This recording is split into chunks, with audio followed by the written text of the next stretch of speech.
Okay, so hello, welcome back. In this video we will talk about power dissipation in parallel circuits.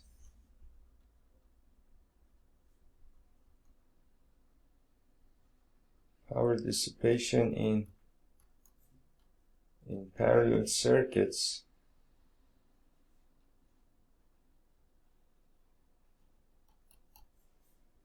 And so let's suppose that, for example, you have basically a parallel circuit, for example, like this.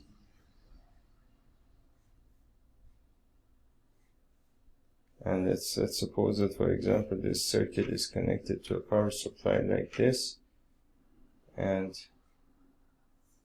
you have basically this circuit.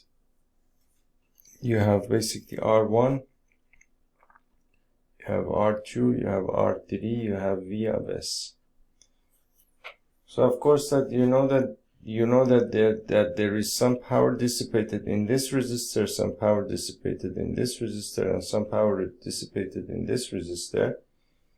If you find the power dissipated in each of these resistors and add them together, you will get the power dissipated in the whole circuit, or the power basically the power dissipation of the whole circuit, or the power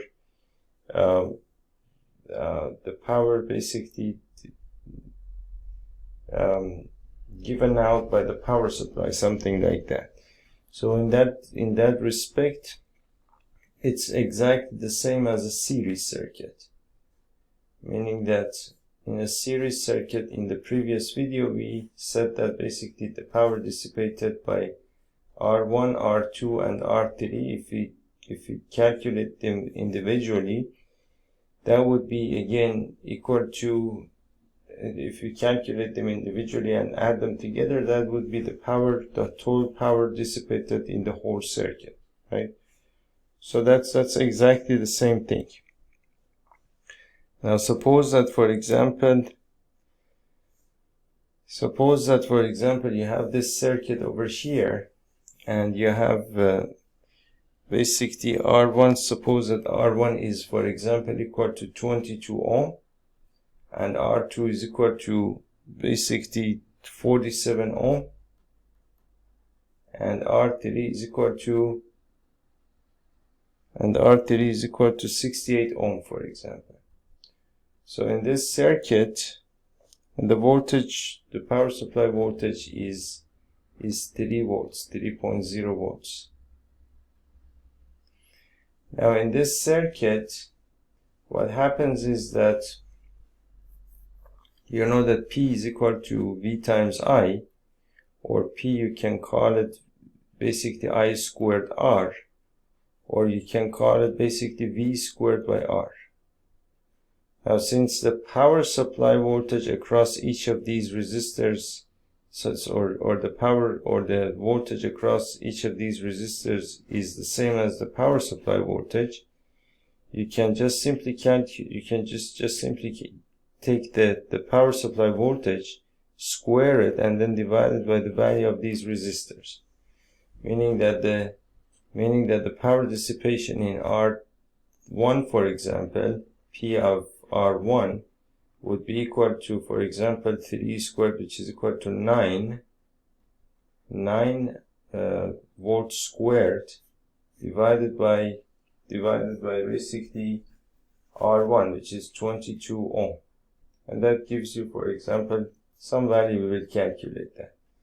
P of R2 is again 9.0 volts squared divided by 47 ohm, and P of R3 is equal to again 9.0 volts squared divided by 68 ohm, and that gives you basically some value. So 9 divided by 22 is basically 0.41. Let's call it two significant figures. 0.41 watts is equal to 0.41 watts. 9 divided by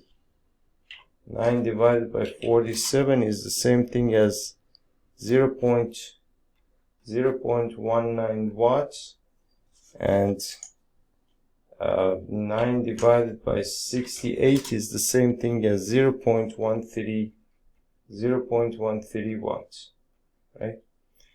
Now if I take the whole resistors, all of these resistors here, and if I calculate the total resistance in this circuit in a parallel circuit, suppose that I have, for example, the first resistor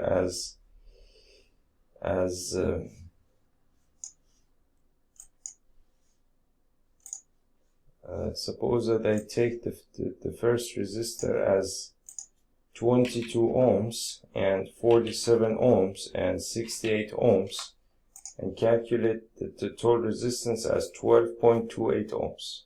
Call it 12 ohms. R of t in this circuit is basically equal to 12 ohms, right? And then you can basically, again, you can divide basically the power supply voltage, you multiply it by itself, that would give you a 9, divided by the resistor, which is equal to 12 ohm, that is 0.75 watts. So then P of T, the total power dissipation in the circuit, is 0.75 watts. Now if you add these numbers together, you'll get 0.41 watts and 0.19 watts and 0.13 watts, which will give me basically 4 plus 9 is equal to 13, 1, and 5, 6, 7, 0.73 watts, which is, well, more or less the same thing. So of course, this is just because of the problem of significant figures that you will get these types of numbers. Otherwise, the power dissipation is exactly the same. The significant figure problem basically always creates these kinds of problems. Now, so that's basically